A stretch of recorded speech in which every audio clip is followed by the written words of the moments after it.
Shalom semuanya, selamat hari Minggu dan selamat beribadah bagi kita semua. Senang sekali bisa berjumpa lagi dengan jemaat sekalian di Super Sunday Online Service FJF Pekanbaru. Sebelum kita mengikuti ibadah, saya akan memberikan beberapa pengumuman. Bersama saya Widya Ayu, inilah FJF News minggu ini.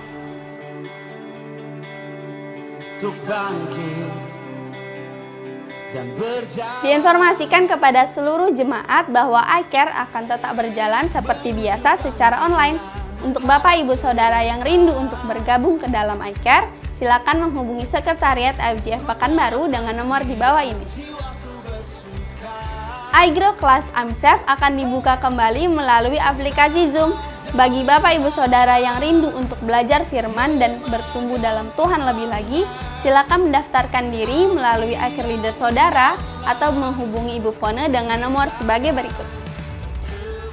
Dan untuk mendukung operasional FJF Pekanbaru sebagai rumah kita bersama, Bapak Ibu Saudara dapat memberikan persembahan, persepuluhan, ucapan syukur, dan lain-lain melalui Bank Mandiri atas nama FJF Pekanbaru.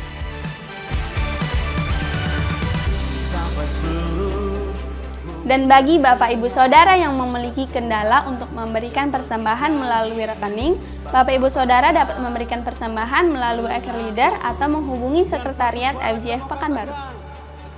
Kami mengucapkan terima kasih kepada Bapak Ibu Saudara yang sudah memberikan persembahan, baik melalui rekening atau melalui Sekretariat FJF Pekanbaru. Tuhan Yesus memberkati.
Kami Departemen Diakonia masih membuka kesempatan bagi Bapak Ibu Saudara yang rindu untuk berbagi kepada saudara-saudara kita yang membutuhkan.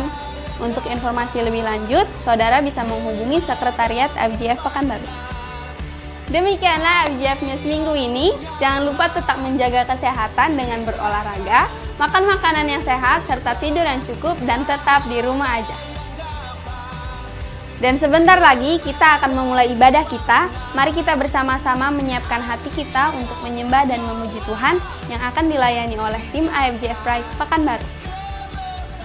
Dan kita akan sama-sama mendengarkan kebenaran firman Tuhan yang akan disampaikan oleh Pastor Lukas. Enjoy the service and God bless you all.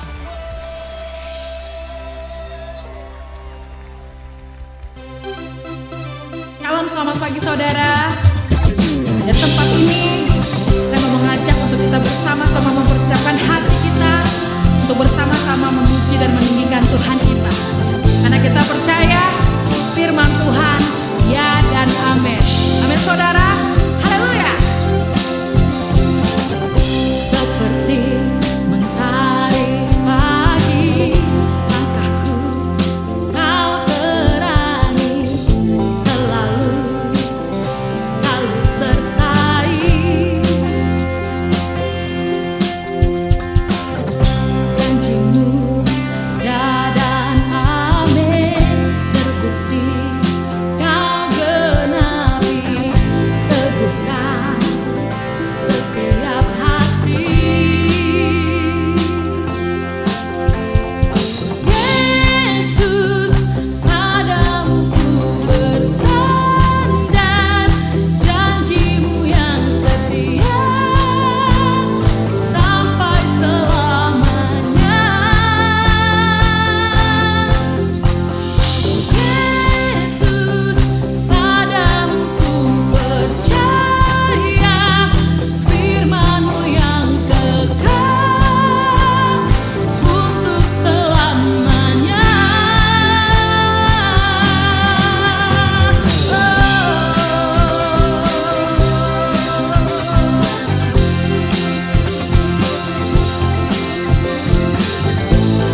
kasih Tuhan. Sungguh kami bersyukur kalau kami boleh bermegah di dalam Engkau Tuhan. Terima kasih Bapa, terima kasih. Bermegah di dalam nama-Mu.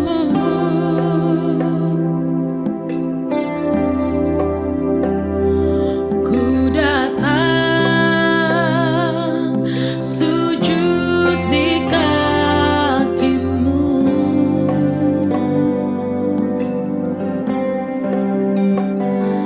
Terlepas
Ya, puji Tuhan, Bapak Ibu Saudara yang Tuhan Yesus kasihi. Shalom, selamat pagi.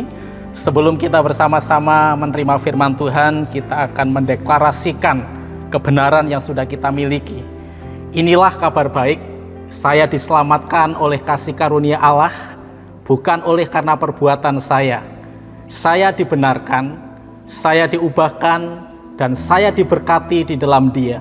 Sekarang saya tahu segala sesuatu yang terjadi dalam hidup saya untuk kebaikan, karena saya dipanggil sesuai dengan rencananya. Bersama kita hidup untuk kemuliaan Allah. People is our mission. Connect with God, make disciples. Mari kita bersama-sama berdoa. Kita akan siapkan hati kita untuk kita menerima kebenaran firman Tuhan. Bapa yang ada di dalam surga, kami datang kepadamu dengan hati yang penuh dengan ucapan syukur. Kami tahu bahwa kami terbatas, Engkau yang tidak terbatas, yang akan mengisi kehidupan kami melalui kebenaran firman Tuhan, yang mengajar, yang mendidik, yang memperbaiki hidup kami, untuk kami hidup seturut dengan kehendak-Mu. Urapi hamba-Mu yang penuh dengan keterbatasan dan kekurangan, supaya kebenaran firman Tuhan hari ini boleh menjadi berkat bagi kami semuanya. Di dalam nama Yesus kami berdoa dan mengucap syukur. Haleluya. Amin. Puji nama Tuhan. Kita akan kembali melihat kebenaran firman Tuhan. Dan beberapa minggu ini kita sudah belajar dari Bapak Gembala kita, Pastor Opan, tentang kehidupan Ayub. Dan kita percaya bahwa Bapak Ibu Saudara semua bersama-sama dengan saya sudah banyak diberkati Tuhan melalui peristiwa demi peristiwa yang terjadi dari kehidupan Ayub yang bisa kita ambil makna rohaninya. Jadi kalau kita belajar kembali, kita bisa memegang satu kalimat bahwa Ayub memiliki karakter yang baik. Alkitab mencatat dengan jelas bahwa Ayub adalah orang yang saleh. Ayub adalah orang yang benar. Ayub adalah orang yang hidup takut akan Allah dan menjauhi kejahatan. Itu sebabnya Ayub berkenan di hadapan Allah. Kita bisa belajar, dia punya karakter yang baik. Lalu minggu kemarin juga kita sudah mendengar dalam semua peristiwa yang Ayub alami, Ayub tidak pernah mempersalahkan Tuhan. Dan Ayub tahu ada kedaulatan Allah yang akan Ayub terima. Itu sebabnya Ayub tidak pernah menyalahkan Tuhan. Nah, hari ini kita bersama-sama akan melihat ungkapan hati, perkataan Ayub menerima semua yang terjadi dalam hidupnya, persoalan, penderitaan, cobaan yang terjadi dalam hidupnya. Ada sesuatu yang Ayub ungkapkan melalui perkataannya. Dan saya mengambil di dalam Ayub pasal yang ke-23, ayat yang ke-10 dikatakan demikian.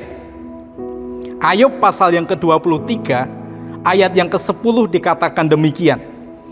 Karena ia tahu jalan hidupku, seandainya ia menguji aku akan timbul seperti emas. Ayub berkata dengan sebuah kepastian. Dia berkata begini, karena ia tahu. Arti kata bahwa sesungguhnya kehidupan Ayub mulai dari awal sampai akhir, Ayub mengetahui bahwa semua yang terjadi itu sudah ada di dalam kehendaknya Tuhan. Makanya dia berkata bahwa ia tahu akan segala jalan hidupku. Tetapi di sini dikatakan bahwa seandainya ia menguji aku. Perkataan Ayub berkata, seandainya ia menguji aku, maka aku akan timbul seperti emas.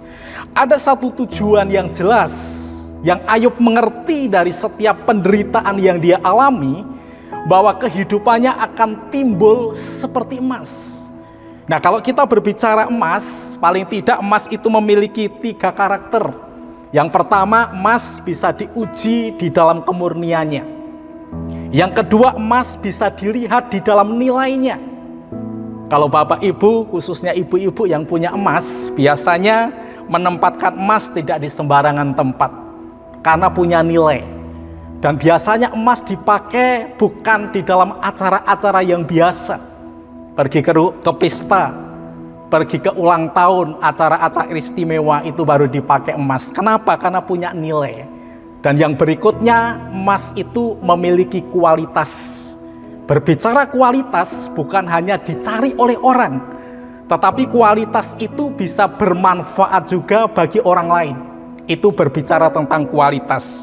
Nah, hari ini kita akan buktikan apakah perkataan Ayub itu terbukti ketika dia berkata, seandainya engkau menguji aku akan timbul seperti emas. Nah, kita akan lihat yang pertama berbicara tentang kemurnian hati Ayub. Ketika Ayub mengasihi Tuhan, kita bisa melihat kemurnian hati Ayub ketika Ayub mengasihi Tuhan. Dan Ayub mengasihi Tuhan itu lebih dari identitas pribadinya. Kemurnian hati Ayub mengasihi Tuhan melebihi dari identitas pribadinya. Ayub pasal yang pertama, ayat yang pertama dikatakan demikian. Ada seorang laki-laki di tanah Uz bernama Ayub. Orang itu saleh dan jujur. Ia takut akan Allah dan menjauhi kejahatan. Ada seorang laki-laki di tanah Uz bernama Ayub. Yang berbicara ini adalah Allah sendiri, menyatakan siapa Ayub, pribadi Ayub yang sesungguhnya. Allah berbicara dan menyatakan identitas Ayub, bahwa ada seorang laki-laki di tanah Uz bernama Ayub. Dia adalah orang yang saleh, dia orang yang jujur, takut akan Allah dan menjauhi kejahatan. Berbicara tentang mengasihi Tuhan melebihi daripada identitas pribadinya. Sesungguhnya Ayub memiliki kebanggaan kalau dia akan membanggakan dirinya. Dia takut akan Tuhan, dia saleh, dia hidup benar. Tetapi sesungguhnya apa yang sudah dia miliki itu bukan menjadi sesuatu yang membanggakan dirinya. Karena mengasihi Tuhan yang keluar dari dalam hati Ayub melebihi dari kesalehannya, melebihi dari kejujurannya, melebihi dari rasa takut akan Tuhan, melebihi daripada ketika ia menjauhi kejahatan. Dan dia berkata, kemurnian hatinya mengasihi Tuhan itu melebihi dari identitas pribadinya.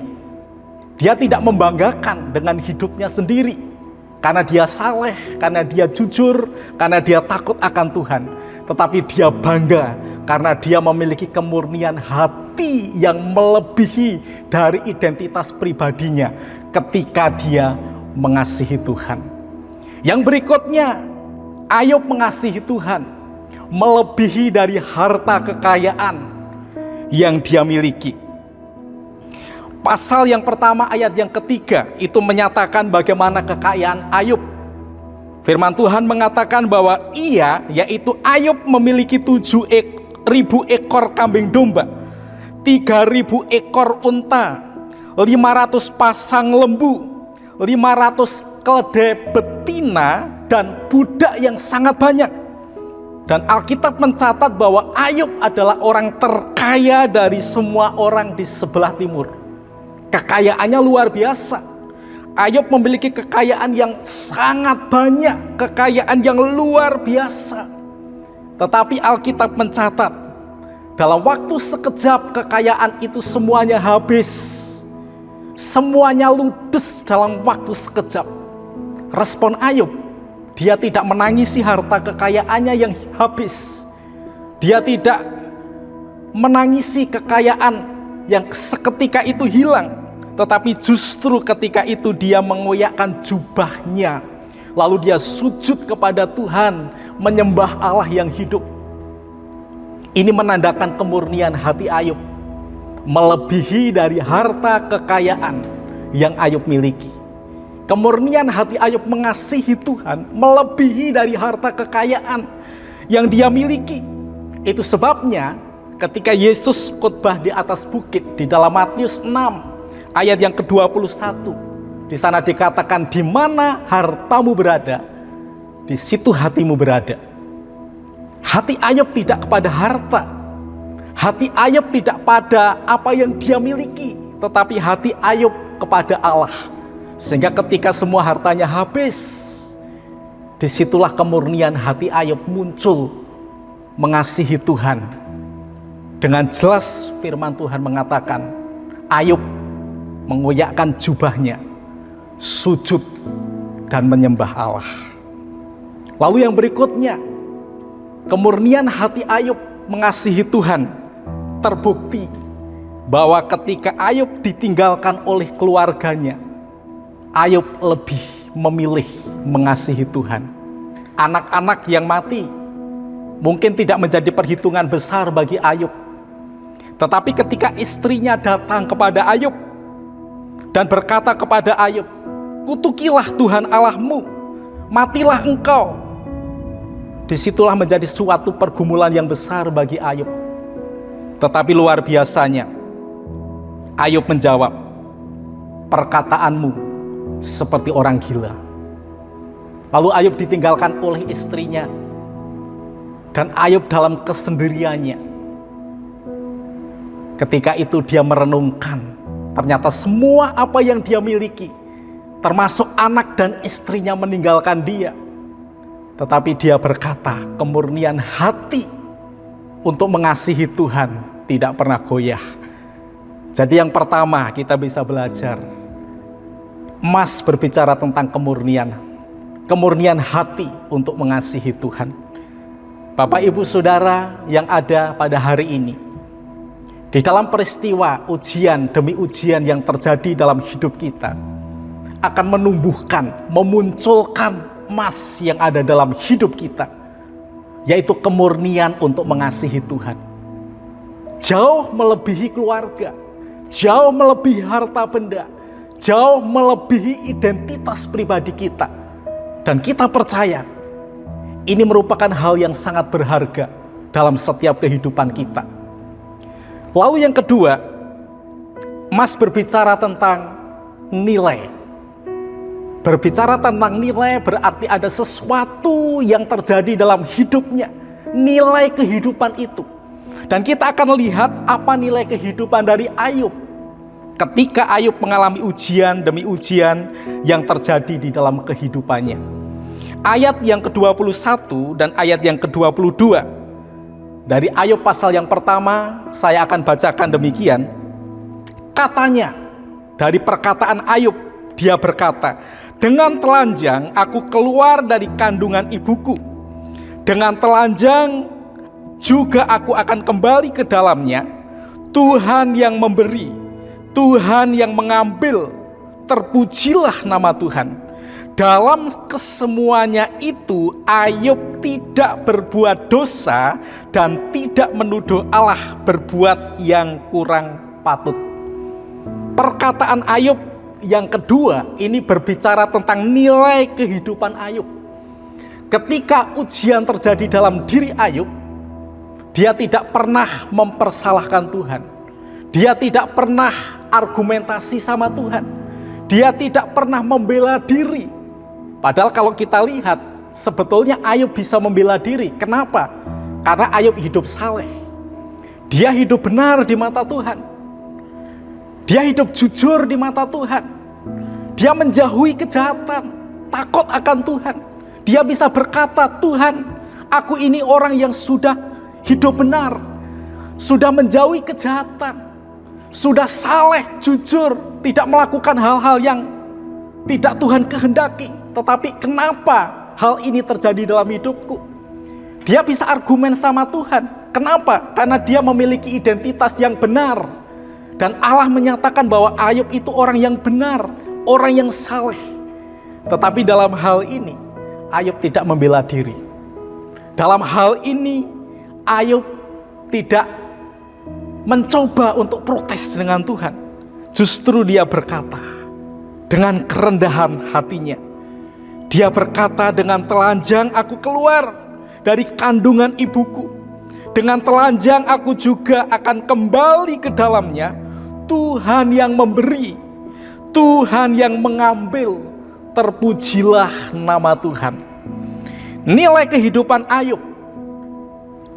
Kalau kita melihat di sini, yang pertama dia tidak pernah menyalahkan Tuhan.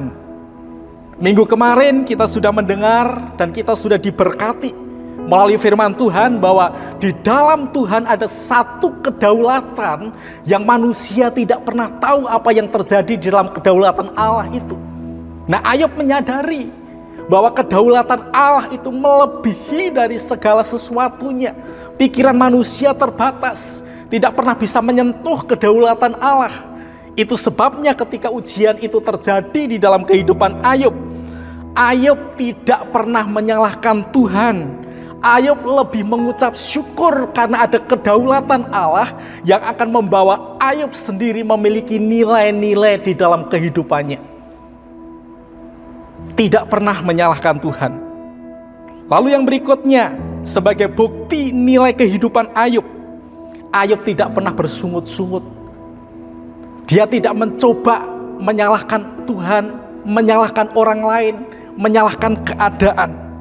Dia hanya bisa berkata, dengan telanjang aku keluar dari kandungan ibuku, dengan telanjang aku akan kembali ke dalamnya. Terpujilah nama Tuhan. Dari perkataan Ayub, kita bisa melihat di dalam ujian yang terjadi dalam hidupnya, Ayub bisa mengucap syukur. Di dalam ujian yang sedang terjadi dalam hidupnya, dalam penderitaannya, dalam kesengsaraannya, Ayub bisa mengucap syukur. Dia bisa berkata, terpujilah nama Tuhan. Dari situ kita bisa melihat nilai kehidupan Ayub.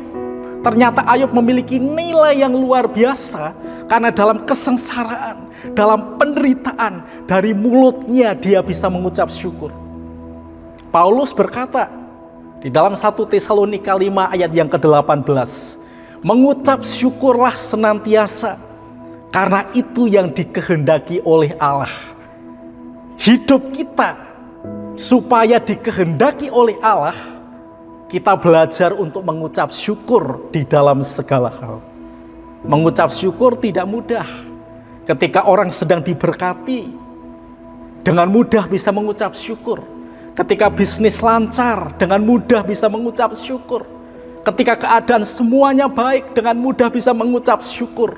Tetapi ketika sedang mengalami ujian, sedang mengalami penderitaan, sedang mengalami persoalan, untuk mengucap syukur itu tidak mudah. Nilai kehidupan seseorang bisa diukur bagaimana respon ketika dia sedang mengalami pencobaan, ujian di dalam hidupnya. Masih mampukah mengucap syukur, melihat kedaulatan Allah yang tidak pernah salah? Itu sebabnya Ayub senantiasa mengucap syukur, sekalipun ada di dalam penderitaan. Yang berikutnya, berbicara tentang nilai kehidupan Ayub, Alkitab mengatakan dalam kesemuanya itu Ayub tidak berbuat dosa. Ujian, penderitaan, masalah itu sangat mudah sekali untuk membawa seseorang jatuh di dalam dosa. Tetapi ketika ujian terjadi di dalam diri Ayub, firman Tuhan jelas berkata, dalam kesemuanya itu Ayub tidak berbuat dosa. Artinya Ayub mampu menguasai diri. Dia tidak menyalahkan Tuhan. Mampu menguasai diri. Dia tidak menyalahkan keadaan. Mampu menguasai diri. Dia tidak menyalahkan orang yang ada di sekitarnya. Tetapi dia lebih berdiam diri. Dia tidak bisa berbuat apa-apa selain pasrah dengan otoritas Allah. Jadi itu nilai-nilai kehidupan Ayub. Berbicara tentang nilai kehidupan Ayub, Ayub tidak pernah menyalahkan Tuhan, tidak pernah bersungut-sungut. Lalu dia menjaga hidupnya untuk tidak berbuat dosa di hadapan Allah. Baru yang ketiga, berbicara tentang kualitas hidup Ayub. Itu sebabnya ketika dia berkata, seandainya engkau menguji aku akan timbul seperti emas. Emas berbicara tentang kualitas. Berbicara tentang kualitas bukan hanya diperlukan untuk dirinya sendiri, tetapi sesuatu yang berkualitas itu bisa bermanfaat buat orang yang lain. Nah, kita akan melihat apa kualitas yang ada di dalam diri Ayub. Dia memiliki kualitas yang seperti apa? Kualitas yang dihasilkan dari kehidupan Ayub, yang pertama, Ayub menjadi orang yang sabar. Nah, berbicara tentang kualitas atau buah kehidupan, itu melalui sebuah proses. Satu contoh, kalau Bapak Ibu akan memetik buah mangga yang dihasilkan dari hasil panen sendiri, maka harus sabar memulai dari menanam. Ketika masih biji ditanam, lalu ditunggu sampai biji itu bertunas, lalu ditunggu lagi sampai menjadi pohon, mulai dari kecil terus dirawat, semakin lama semakin besar. Setelah besar maka pohon itu mulai berbunga. Setelah berbunga maka pohon itu mulai menghasilkan buah. Setelah menghasilkan buah maka pohon itu buahnya semakin masak. Dan ketika buah itu sudah masak, disitulah baru dipetik. Ada proses yang cukup panjang.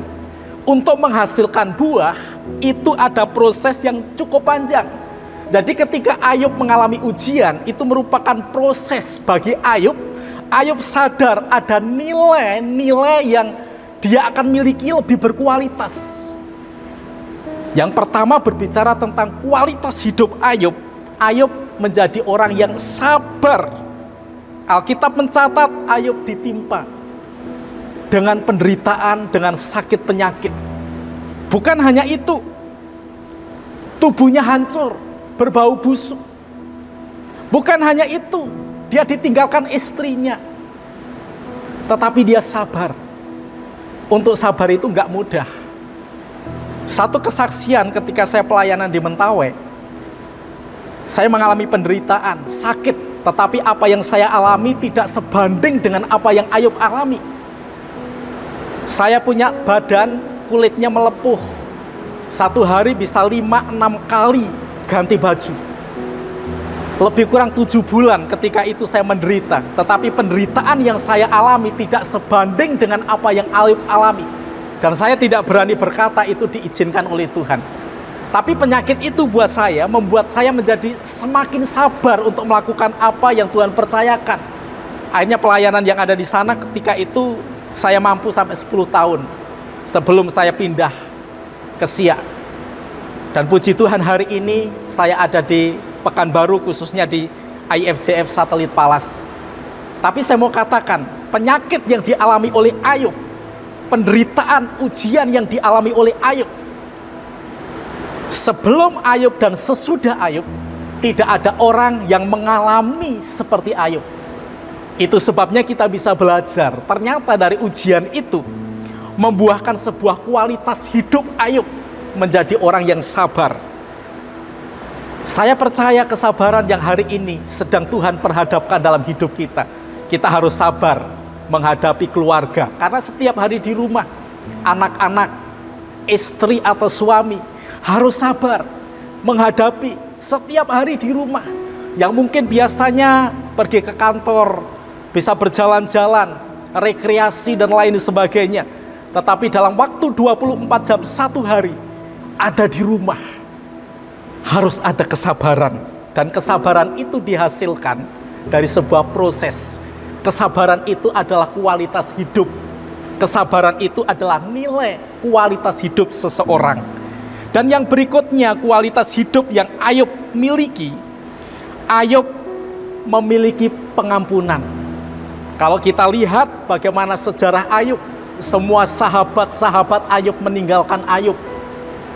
Orang-orang terdekat dengan Ayub meninggalkan Ayub. Mereka mengecewakan Ayub. Ketika itu bahkan istrinya sendiri meninggalkan Ayub. Tetapi dalam kondisi yang tidak mudah, Ayub bisa mengampuni orang-orang yang sudah melukai, yang sudah mengecewakan, yang sudah menyakitkan dia. Terbukti Ayub mampu mendoakan mereka.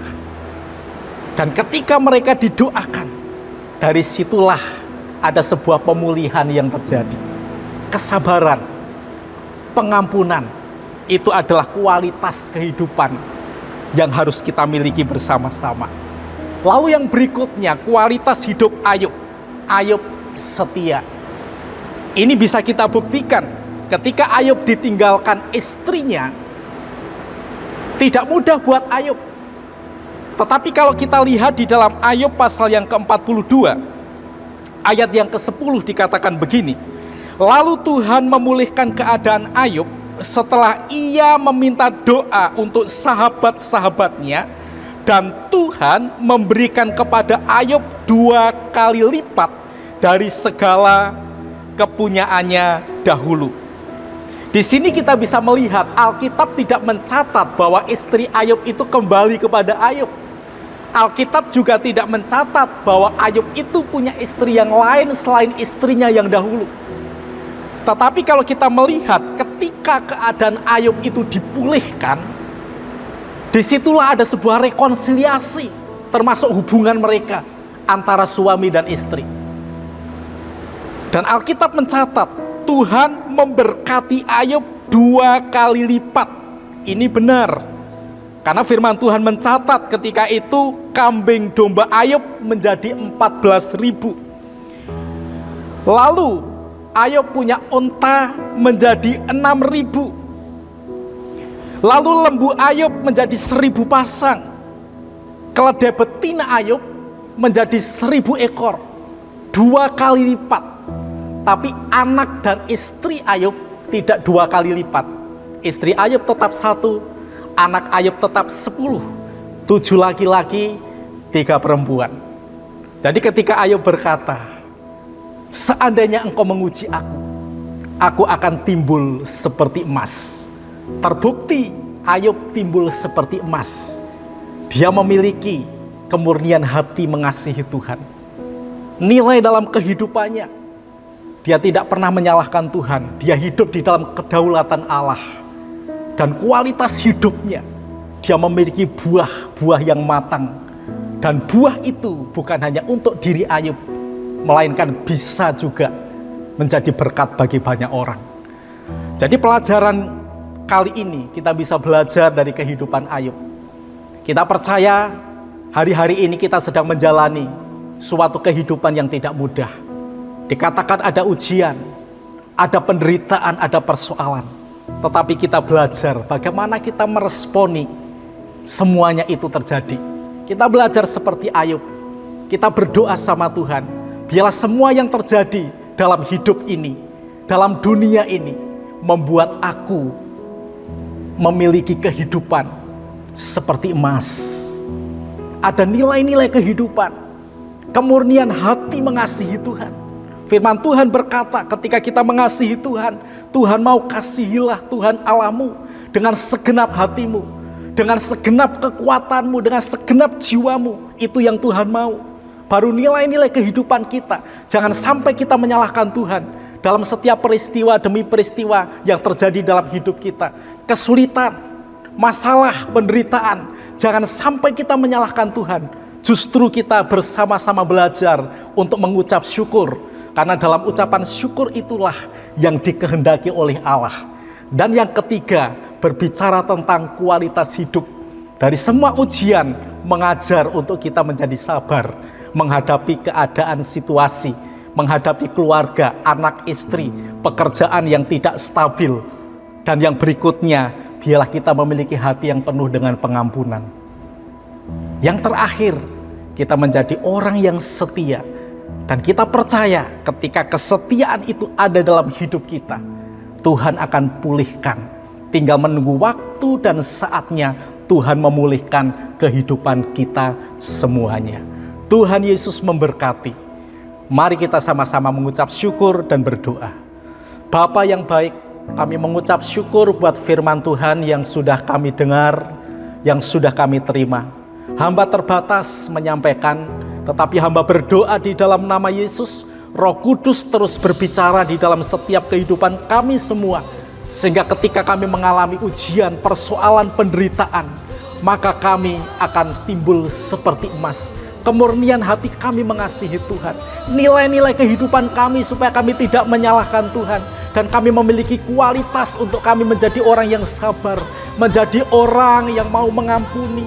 Dan menjadi orang yang tetap setia. Terpujilah namamu. Kami mengucap syukur dan berdoa dalam nama Yesus.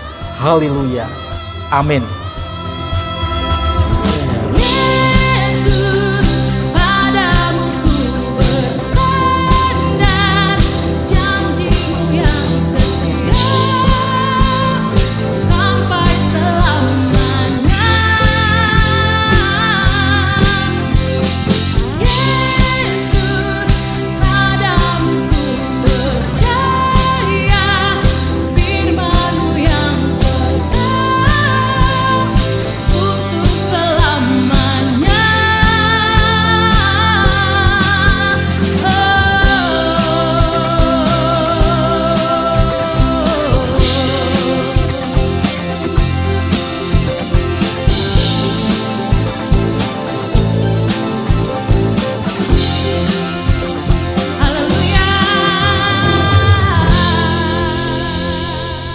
Shalom Bapak Ibu Saudara, saya percaya setiap firman yang telah ditaburkan oleh hambanya sudah memberkati kita semua.